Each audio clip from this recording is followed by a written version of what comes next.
Kita bersolawat dulu kepada Rasulullah. Alhamdulillah kita mudah-mudahan istiqomah dan diakui sebagai umatnya dan mendapatkan syafaat dari Rasulullah SAW.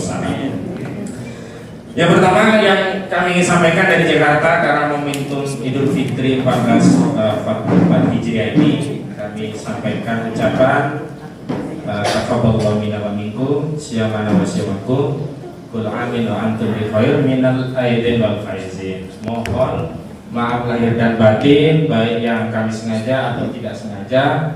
Mudah-mudahan momentum Idul Fitri ini selain membawa kita ke kemenangan karena berhasil melampaui Ramadan 1 bulan lamanya, juga bisa sampai pada kemenangan untuk memperjuangkan rakyat Banten dan seluruh rakyat Indonesia.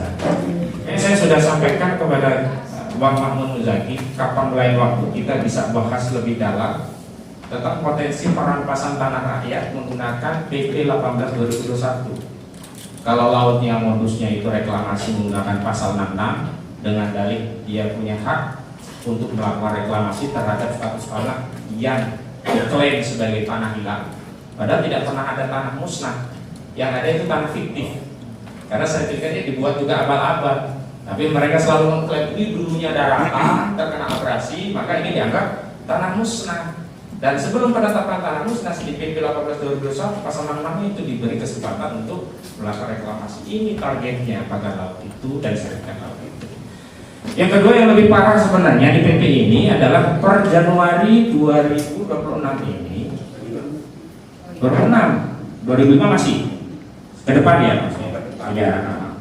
Per Januari 2026 ke depan itu seluruh bukti alsa kepemilikan tanah adat yang dimiliki rakyat itu tidak akan dianggap sebagai bukti pemilikan. Giri, kikir, kokir itu semua tidak dianggap. Undang-undang yang baru Menggunakan PBI.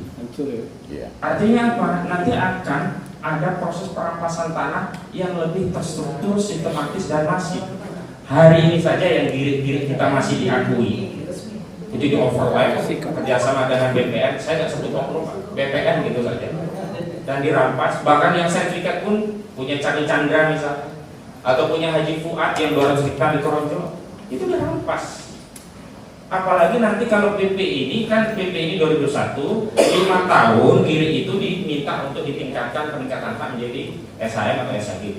Begitu 5 tahun nggak dilakukan, ini nggak dianggap sebagai bukti kepemilikan. Nah, oligarki kalau main merampas gampang, tinggal main dengan BPN. Nah, yang punya kiri ini kalau menggugat di pengadilan nggak punya nilai karena tidak dianggap sebagai bukti kepemilikan. Nah, ini yang memang ke depan harus kita pikirkan persoalan besar ini.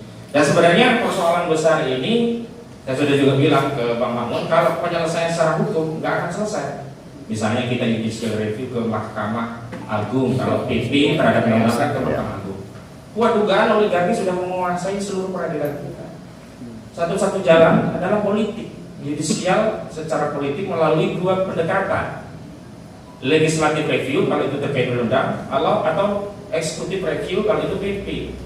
Maka kita berharap ke depan gerakan masyarakat kita ini untuk mendorong kekuasaan eksekutif untuk mereview PP tadi. PP tadi dibatalkan, bahaya sekali PP. Nah, ini mungkin dalam situasi yang terpisah nanti bisa kita bahas juga, karena kita tidak ingin momentum melawan kedua itu berhenti, padahal banyak hal lain yang bisa kita perjuangkan bersama untuk menyelamatkan bukan hanya rakyat Banten, tapi rakyat Indonesia. Nyisir lagi pagar laut yang ada ini, agar masyarakat tahu bahwa ini tidak selesai. Walaupun sebenarnya dari status PSN-nya dengan diterbitkannya Perpres nomor 12 tahun 2025 tentang RPJMN 2025 sampai 2029. Itu sebenarnya karena di 77 PSN, baik 29 PSN yang baru atau 49 yang carry over lanjutan yang lama, itu tidak ada lagi. PIK 2 tidak ada, BSD tidak ada, termasuk Rempang Eco City punya Tommy Binata nggak ada. Harusnya kan demi hukum selesai. Tapi proyek jalan terus. Kenapa? Karena mereka berdalih yang dikasih status PSN kan hanya di wilayah yang 1.755 hektar.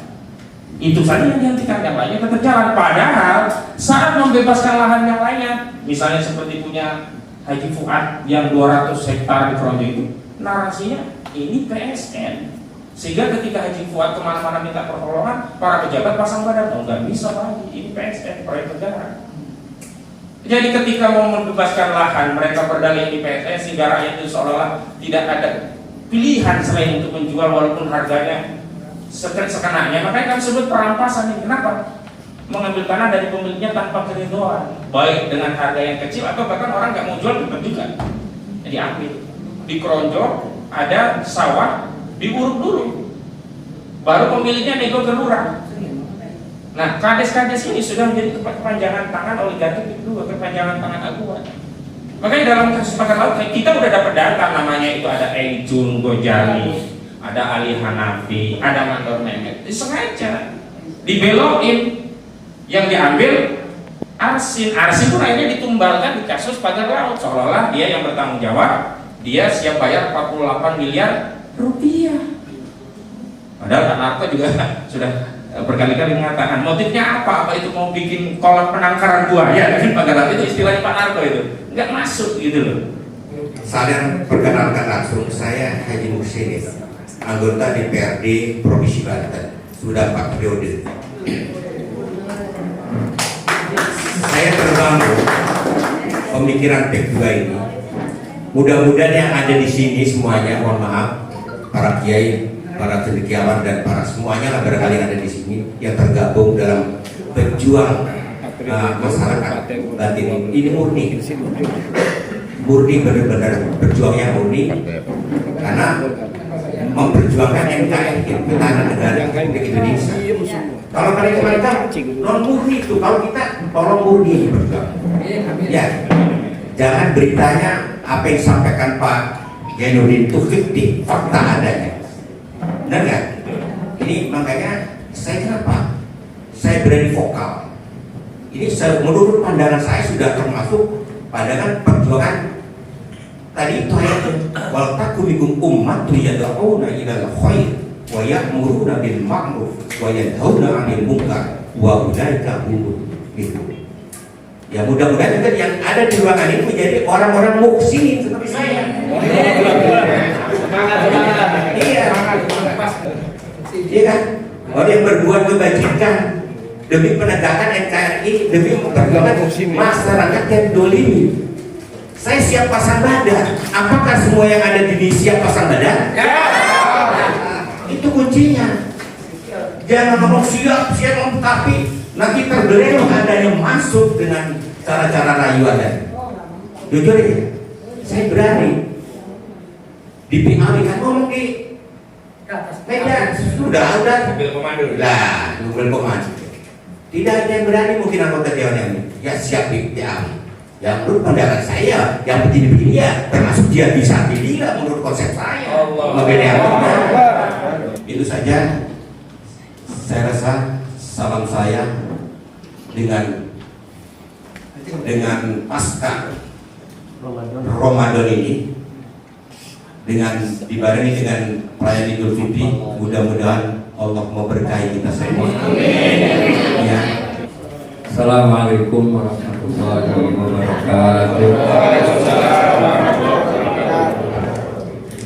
Alhamdulillah, salatu wassalamu ala rasulillah wa ala alihi wa sahbihi wa wala wa la quwwata illa billah.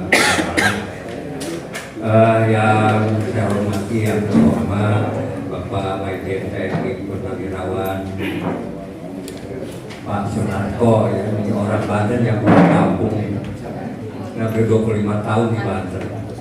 Pak Majen TNI Sabti Jalal yang sudah meninggalkan dunia hitam, ya Pak. Pak Marwan kemarin telepon saya.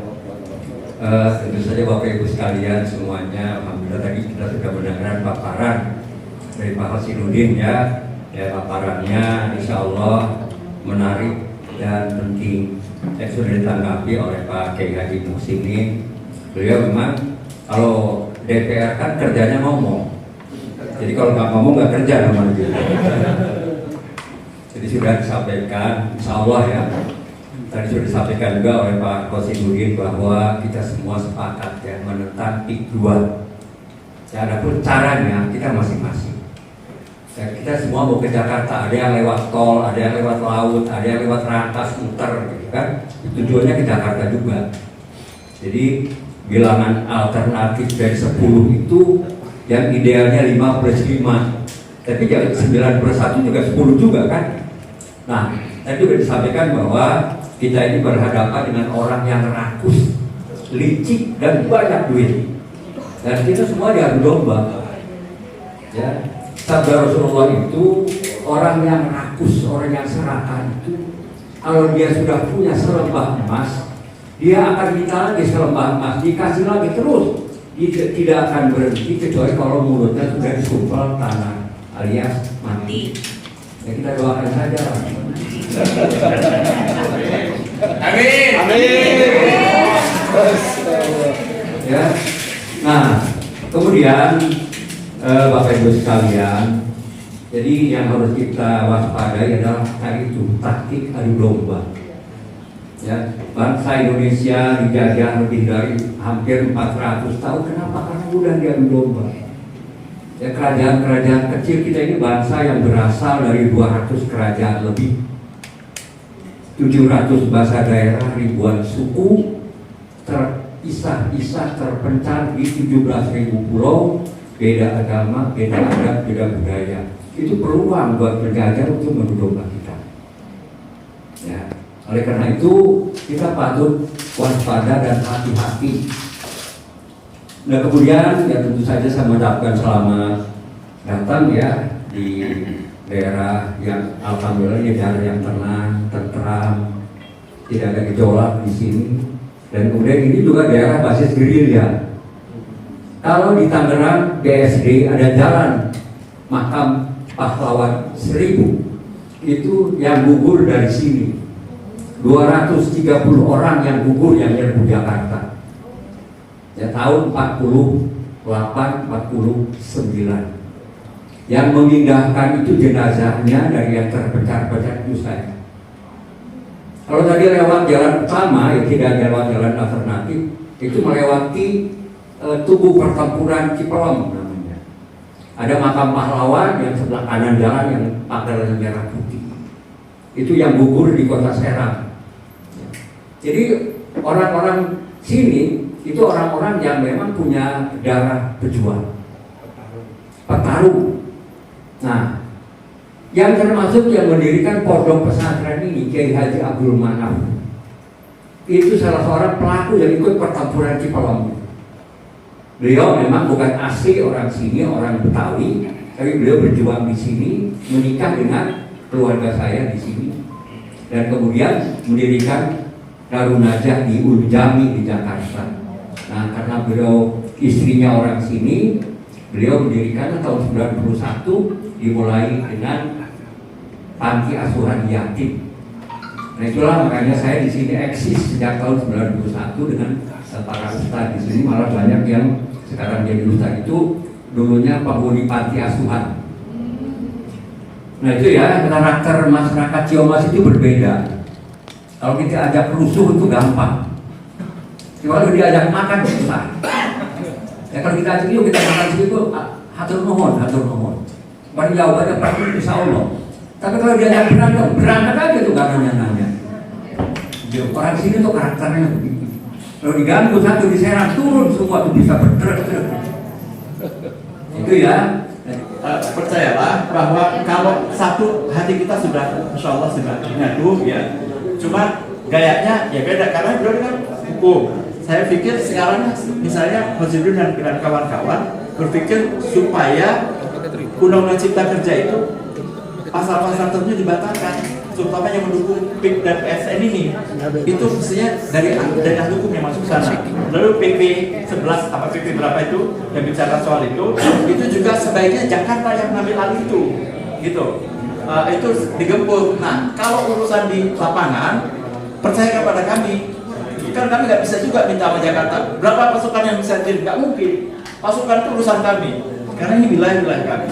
Jadi dengan garis yang jelas ini, kita tahu persis apa yang mau kita lakukan. Saya kira itu satu hal.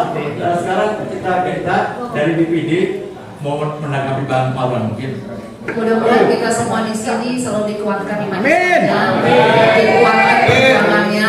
Insya Allah saya sebagai orang Banten asli, kalau orang bilang saya ini Jawirinya Banten, Tapi saya bisa nangis di hadapan Bapak Ibu sekalian. Karena terus terang saya tidak tahu Bapak-bapak termasuk orang tua saya sangat lelah sekali memperjuangkan PIK 2 ini. Tapi tetap seperti baru membuka tirainya saja ya. Belum sampai bisa masuk ke pintunya gitu kan. Hanya baru sampai ibarat jendela tuh kacanya tuh buka sedikit. Baru pagar lautnya. Itu pun penyelesaiannya kita menjelaskan seperti apa. Iya. Nah mudah-mudahan kita semua di sini diberikan kekuatan dan insya Allah saya sekuat dan semampu saya akan terus memperjuangkan untuk daerah kami dan tentunya untuk Indonesia tercinta. Terima kasih. Assalamualaikum warahmatullahi wabarakatuh. Saya di Pondok Pesantren saya, Pak, saya di Pondok Pesantren Garuda Selagen. Yang menyelamatkan Jokowi itu sebagai tukang kayu itu ada santri di sana. Luhut itu terjadi penyelamat Jokowi juga. Dia sebagai tukang kayu jatuh, Luhut ditugas di Singapura, dia bantu. Maka sekarang apa? Luhut pasti dihukuman gitu. Jadi itu aja. Dan ini salah satu saya walaupun lebih serius sama Pak Narko ini betul. Bang, kasih saya duit bang. Kau sama dia dibayar dia, saya akan dia sendiri dia ledakan sana sini. Tapi kita nggak mungkin kita sama-sama.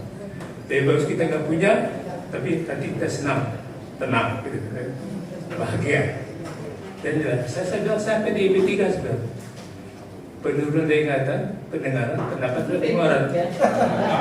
Kalau pengeluaran menurun nggak apa-apa bang, bagus. Pendapatan menurun sakit malah. Tapi ya, dengan banyak silaturahmi kita, rezeki itu pasti ada. Semoga perjuangan kita ini berkah ridho dari Allah SWT. Dan sekali lagi saya mengucapkan minta izin wal faizin, mohon maaf lahir dan batin. Selamat berjuang, semoga Allah berikan rahmat ridho dan berkahnya kepada kita semuanya dan kita selamat katanya dalam perjuangan jihad. Takbir. Allahu Akbar. Saya terus ingat, saya dikasih kirimin buku dari seseorang, bukunya Sokrates yang ditulis tahun 380 sebelum Masehi. Jadi 380 tahun sebelum lahir Nabi Isa. Apa kata Sokrates? Bukunya ada. Kalau pemerintah tidak bisa menegakkan keadilan di negara yang dikuasai, yang dipimpin dia, itu sama dengan negara itu sudah dipimpin oleh gerombolan perampok terorganisir. Itu bukan tulisan saya, tapi saya benar dengan saat ini rakyat menjadi korban perampokan rampok terorganisir dari mulai pengusaha hitam sampai pemerintah. Nah, yang sangat disesalkan, Prabowo jadi presiden udah 6 bulan. Masa dia pijak, dia budek? Kita tahu Prabowo nggak pijak, nggak budek, nggak geblek. Tapi nggak ada keputusan dia. Kita udah teriakkan berkali-kali. Kesimpulannya, berarti rakyat kita harus bersatu bergerak. Tadi udah disampaikan, kesimpulan satu bergerak. Tadi Pak Jaki udah mengatakan saya bisa kerahkan 3.000 orang. Saya siap pimpin.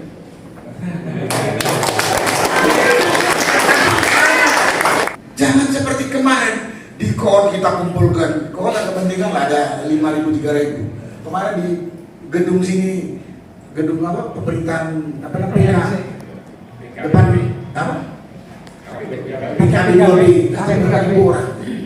Makanya, karena dan saya tahu yang namanya bajingan rakus-rakus seperti apa itu memang takutnya cuma sama rakyat. Dia nggak mampu untuk menyuap rakyat yang jumlahnya puluhan ribu, mungkin jutaan. Tapi kalau anggota DPR eksekutif yang sekarang diam itu, saya yakin juga sudah disuap sama Akbar. Jadi saya, Pak Marwan, mungkin Pak Lena kurang, enggak, kita nggak kurang kerja. Kita memang berjuang karena mempertanggungjawabkan umur yang diberi oleh Allah sampai sekarang masih ada di badan. Kata Pak Kiai Mbak, kalau kita masih hidup, kita wajib menegakkan amar ma'ruf nahi munkar. Itu juga kok background kita cuma nggak cari duit, nggak cari jabatan, apalagi udah jompo kita ini. Jompo kita. Itulah yang bisa saya sampaikan pada kesempatan ini. Mohon kita melakukan edukasi, terutama pada rakyat Tangerang Utara. Di sana itu pengkhianatnya ada yang berseragam, polisi, BPN, ABC. Ada pengkhianatnya orang-orang yang cari makan, preman-preman itu. Nggak berani. Tanya Pak, kok gini ini? Dia belum digebukin aja, tapi udah ditolak sana gitu. Sama saya mungkin lihat kumis saya dia belum, tapi dia udah ngincer saya gitu. Itulah kondisinya. Jadi persatuan dan keberanian menurut saya perlu. Habis itu dibarengin doa. Persatuan dan keberanian tanpa dua itu berat gitu, berat untuk menghadapi kelompok perampok bajingan dari pengusaha rakus dengan pejabat pengkhianat. Mungkin itulah Pak. Habis ini mungkin secara teknis kita bisa ngomong lebih rinci lagi. Terima kasih. Saya rasa kalau misalnya sudah ada gerakan-gerakan yang mengarah pada ya agak menjelang keributan, karena sekarang ini mereka bisa dengan bebas tanpa takut bayar jawara, bayar polisi, sungai diuruk, kali diuruk, dan itu akhirnya merepotkan. Jadi silakan saya sarankan nih supaya nggak buang-buang waktu. Dalam waktu 1-2 bulan ke depan ini harus ada aksi yang nyata. Setuju? Ya, kita sama-sama, kita bersatu, dan mudah-mudahan semangat kita tidak kendor. Saya rasa itu saja yang perlu saya sampaikan. Ini terbukti 350 tahun negara dijajah. Para sultan apa yang disampaikan timbang termasuk Kesultanan Banten hancur lebur dirusakan oleh penjajah. Tetapi orang Banten ini adalah petarung. Daerah ini daerah bersejarah. Tidak keliru, memang rumah Kimba itu di daerah sini. Jadi satu-satunya imam, satu-satunya pemimpin dengan tetap menghargai orang lain. Cuma tinggal satu Kimbai, maka harus diamankan, harus panjang umurnya, harus sehat. Oleh karenanya, kadang-kadang saya berpikir kapan bergerak Kimba ini secara fisik, bukan sekedar doa, tetapi di saat-saat terakhir mengambil kesimpulan beberapa peristiwa memang luar biasa. Oleh karena itu percaya bahwa tokoh nasional yang dipimpin oleh Jenderal Sunarko dan kawan-kawan, kami rakyat di bawah di Banten apabila bersatu, insya Allah kita akan sukses. Amin. Satu lagi ingat, tolong dicamkan. Innallaha la yughayyiru ma biqaumin hatta yughayyiru ma bi anfusihim. Satu wilayah, satu negeri tidak akan mungkin berhasil apabila tidak dengan usaha yang maksimal. Tidak mungkin jabatan, kemerdekaan, kemenangan akan turun dari langit tanpa ada perjuangan dan diiringi dengan doa. Saya kira itu saja beberapa harapan. Dan ini bisa ditindaklanjuti nanti di masa-masa yang akan datang. Anggap saja ini kita baru bertemu, kemudian kita saling meminang, dan Bang Jeki punya wilayah di Tangerang yang akan lebih dekat dengan anggotanya Bang Sunarko. Sekian demikian, terima kasih. Assalamualaikum warahmatullahi wabarakatuh. Kemerdekaan yang telah disumbangkan oleh para founding father, ya, founding parent terhadap Indonesia pada tanggal 17 Agustus 1945.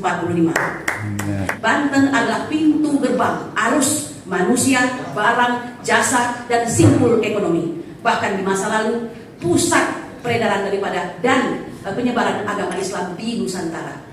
Hari ini saya mengatakan seorang Aguan dan Antoni Salim serta kroni-kroninya sudah kurang ajar ya terhadap bumi Banten ini. Mereka harus mengetahui Banten itu sendiri, kalau tidak salah, kalau saya salah mohon dikoreksi, adalah berasal dari kata yang bermakna bantahan. Bantahan itu berujung kepada suatu perjuangan di masa lalu di mana Banten memperjuangkan negara kesatuan Republik Indonesia ini dengan berkonfrontasi kepada penjajah. Jadi tidak pernah tunduk pada penjajah. Oleh karena itu, melihat Banten yang diporak-porandakan, kami ingin mengembalikan marwah itu, bahwa Banten tidak boleh sejengkal pun diambil alih, ya, dirampas oleh Aguan dan seluruhnya itu. Kami tidak membenci Cina, Bapak Ibu sekalian, ya, karena saya banyak bergaul dengan orang Cina, ya. Yang kami tidak sukai Cina jahat dan Cina ireng. Siapa Cina ireng? Ireng itu dia mungkin tidak Cina, tapi dia menjadi Cina Ireng karena bergaul di situ dan mendapatkan manfaatnya. Bapak Ibu sekalian, ini semua terjadi bukan tanpa sebab ya. Kalau boleh saya tambahkan ini, saya ingin mengatakan perjuangan ini panjang Bapak Ibu sekalian.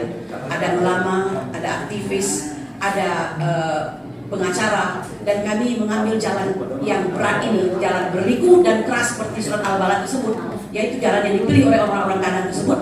Untuk dalam rangka apa? Karena kami tahu bahwa pada suatu hari kelak hal itu pasti akan terjadi, dan hari ini itu dibuktikan. Denis von Vizin, ya, seorang penulis dan pembuat drama dari Rusia, mengatakan betapa pentingnya memilih seorang pemimpin yang berkualitas dan kompeten, karena dari dirinya lah keluar semua aturan-aturan, ya, kemudian keputusan-keputusan yang bermanfaat, yang bermartabat, tidak hanya bagi dirinya, tapi bagi semua orang yang akan terpengaruh karena kekuasaannya. Hari ini kita lihat Bapak Prabowo telah menjadi pemimpin yang, mohon maaf, untuk kali ini saya tidak memilih Pak, saya memilih Anies Baswedan. Tetapi karena beliau sudah menjadi pemimpin, ya, mohon maaf, karena Indonesia membutuhkan pemimpin dan wajib ada pemimpin, kami sami'na wa ata'na. Dengan catatan, Pak, monggo Pak dilihat kiri kanan depan belakang apa kekurangan-kekurangan yang sudah terjadi. So this is your time. Anda punya waktu itu, maka selamatkanlah bangsa ini, ya. Karena kita ini memang porak-poranda, Pak. Mengenai China, saya tambahkan sedikit, tidak sedikit pun terbersih kebencian.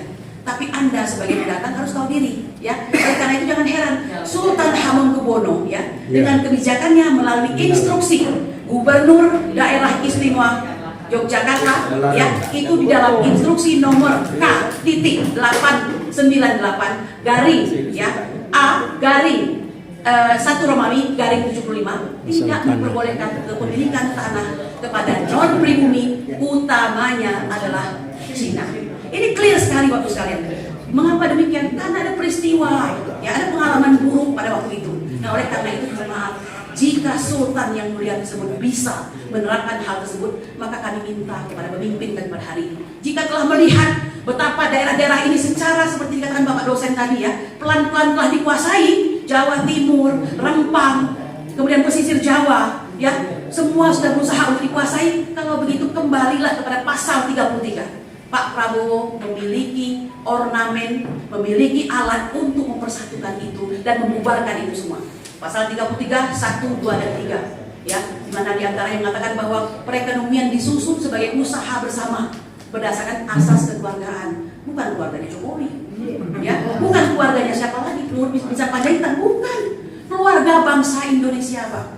Kemudian bumi, air, dan kekayaan yang berada di dalamnya itu dikuasai negara, dipergunakan untuk siapa? Untuk rakyat, bukan untuk oligarki. Siapa kau? Ya kan? Siapa kau? Insya Allah jiwa saya adalah mau Banten di dalamnya. Setia Meksiko. Wassalamualaikum warahmatullahi wabarakatuh. Merdeka! Bawa ke Banten sini saya amat. Dan mereka murni jasa palsu, semua tanda tangan berpalsu. Apa yang dibanggakan? Orang tidak sah ya sudah. Jangankan Perpres, ya, jangankan Perpres, selain ada nggak sah itu. Jasanya nggak sah, syaratnya nggak sah, melahirkan peraturan yang tidak sah. Jadi umat Islam yang diam pada saat ini munafik. Assalamualaikum warahmatullahi wabarakatuh. Kami sudah ada di jalan 4 tahun, sudah 4 tahun jalan 4 tahun ini, dan musuh kami adalah Jokowi. Karena semua kerusakan yang ada di negeri ini diakibatkan oleh Jokowi. Jadi kami memang dari awal, dari mula Jokowi presiden, tuntutan kami sudah menjadi Jokowi mundur. Setelah dia tidak menjadi presiden, kita ingin Jokowi diadili.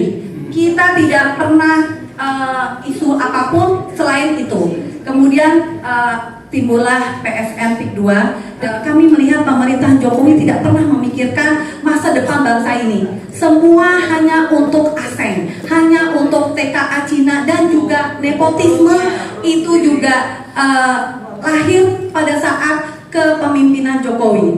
Nah, saya melihat Banten sudah dijajah. Saya merasa kita ini bersaudara. Jadi apapun yang terjadi pada Banten akan terjadi juga sama saya kalau saya diam. Dan ingat, kita adalah Garuda, kita bukan naga. Jangan terlalu lama diam, karena pada saat kita diam, Garuda akan dililit oleh naga. Apakah kita rela seperti itu? Jadi lawan. Kami selalu bilang kita adalah Ibu Pertiwi yang melawan. Kita tidak akan menangis dan kita siap untuk di depan apabila memang darah kita bisa menjadikan Indonesia menjadi lebih baik. Wassalamualaikum warahmatullahi wabarakatuh. Kata Adini Jokowi. Untuk penegakan hukumnya, kita sudah tidak punya harapan untuk terjadinya penegakan hukum oleh siapa? Oleh penyelenggara negara, eksekutif, legislatif, DPR, polisi dan sebagainya. Maka yang tersisa itu adalah perlawanan rakyat. Nah, tapi kalau sudah seperti ini, kezoliman tidak ada harapan. Saya harapkan bisa menggalang perlawanan rakyat. Ada hal konkret yang kita hasilkan dari sini untuk terus melakukan koordinasi, konsolidasi dengan semua unsur yang ada di Banten. Jadi semua unsur, tapi ini memang kita siapkan sungguh-sungguh supaya yang kita hasilkan itu signifikan dan diperhitungkan. Itu saja Pak usulnya. Terima kasih. Assalamualaikum warahmatullahi wabarakatuh. Mudah-mudahan kita selamat semuanya dan kita jangan berhenti. Ibu-ibu jemaah pengajian sering bertanya sama saya, Pak katanya kita menghibah orang itu, katanya dosa kita ini dosa orang itu diambil. Jadi kalau kita selalu jangan khawatir. Allah sudah memberikan link situ. La yuhibbullahu al-jahra bil qawli mansu' illa man zulim. Orang tidak boleh memaki-maki orang, tidak boleh menjelek-jelekan orang kecuali kepada orang yang zalim. Jadi ketika itu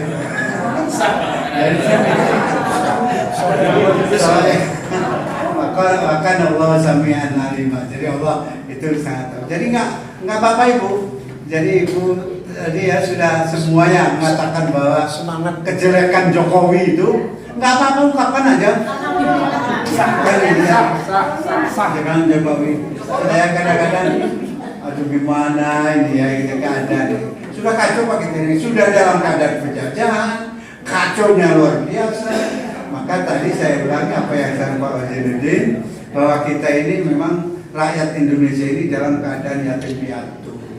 Kata Pak Wazirudin mengatakan, kalau sudah yatim piatu janganlah ada ibunya ibu tiri yang kejam.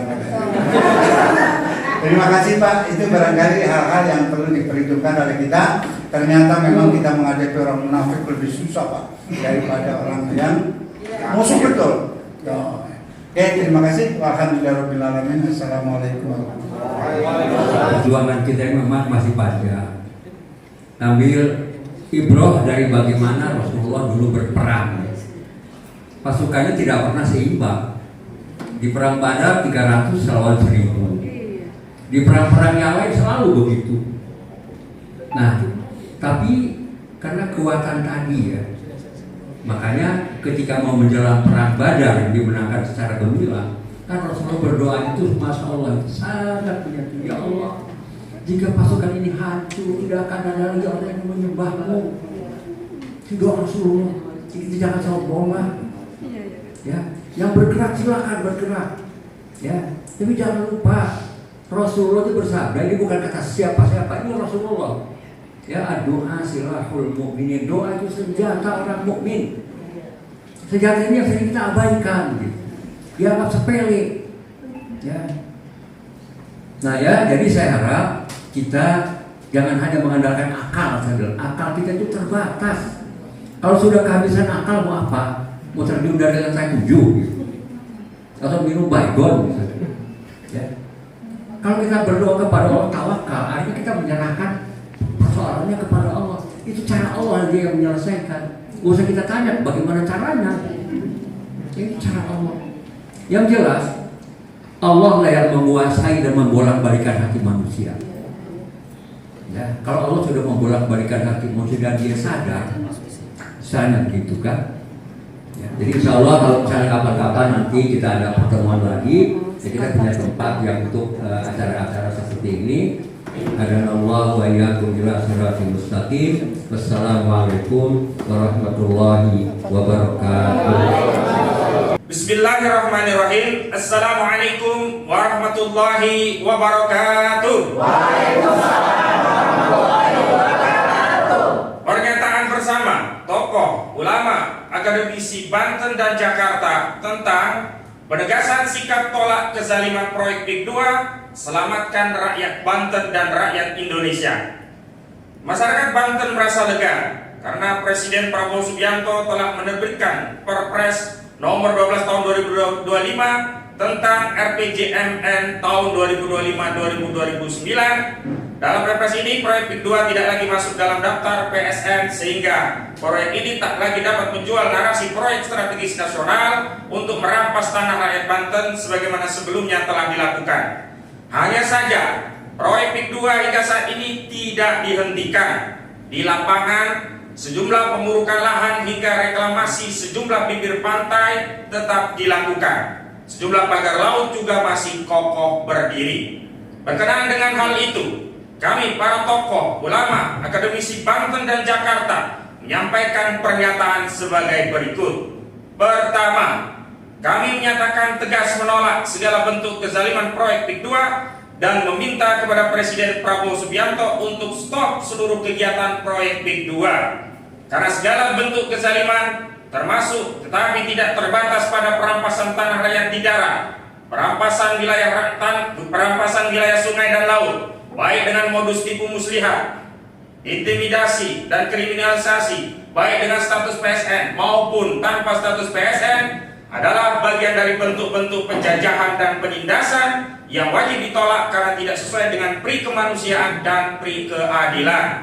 Kedua, corak khas kezaliman proyek PIK 2 salah satunya adalah melalui modus operandi memanfaatkan aparat penegak hukum untuk melakukan kriminalisasi terhadap rakyat yang enggan menjual tanahnya kepada Agung Sedayu Group, seperti yang dialami oleh Haji Fuad dan Charlie Chandra, juga ratusan orang lainnya yang sudah menjadi korban kriminalisasi. Karena itu, negara harus hadir untuk memberikan jaminan keamanan, ketentraman, dan keadilan dengan memastikan aparat penegak hukum tidak lagi melakukan kriminalisasi dan mengembalikan marwah dan wibawa lembaga kepolisian sebagai lembaga pelindung, pengayom, dan pelayan rakyat. Ketiga, untuk memastikan kehadiran negara memberikan jaminan keamanan, ketentraman, dan keadilan bagi seluruh rakyat Indonesia, khususnya rakyat Banten yang telah menjadi korban proyek PIK 2, maka kami mendesak Presiden Prabowo Subianto untuk segera menghentikan segala bentuk penindasan rakyat Banten. Presiden harus memberikan jaminan rasa aman dan tentram bagi rakyat Banten, sekaligus mengembalikan kepercayaan kepada pemerintah yang saat ini sedang memperbaiki kinerja melayani rakyat. Keempat, menuntut agar seluruh pihak yang terlibat dalam kejahatan yang terstruktur dan sistematis terhadap rakyat Banten agar diproses secara hukum untuk mempertanggungjawabkan seluruh perbuatannya. Demikian pernyataan bersama disampaikan Banten, 5 April 2025. Takbir! Takbir! Takbir! Assalamualaikum warahmatullahi wabarakatuh.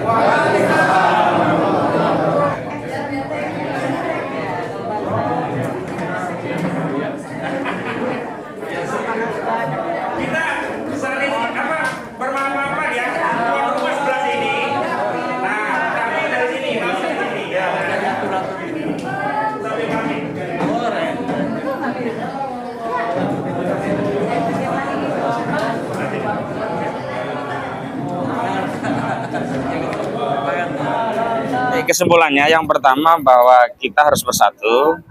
Kita ini semuanya korban, baik yang di Banten maupun di luar Banten, dan kita punya kewajiban sekaligus tanggung jawab yang sama untuk menjaga kedaulatan negara kita dari oligarki perampas tanah rakyat, Aguan dan kawan-kawan. Itu yang untuk terus menyuarakan perlawanan terhadap PIK 2. Jadi kasus PIK 2 itu belum selesai, jangan pernah dianggap selesai, dan sebelum proyek itu di stop total, maka perjuangan kita tidak akan berhenti, apalagi sudah banyak korban, sehingga kita tadi dalam salah satu poin pernyataan yang dibacakan bareng-bareng tadi, tuntutan kita adalah menyeret seluruh pihak-pihak yang terlibat dalam kejahatan yang terstruktur dan sistematis di kasus PIK 2 ini agar dibawa ke proses hukum. Jangan berhenti terus mereka melenggang kangkung, tidak, proyeknya diselesaikan, dihentikan proyeknya maksudnya, kemudian orang-orang yang terlibat diproses hukum. Kemudian satu lagi yang paling penting, memang korban-korban itu harus dikembalikan hak-haknya, termasuk kalau ada yang sudah dirugikan, jadi aguan harus bayar ganti rugi, begitu.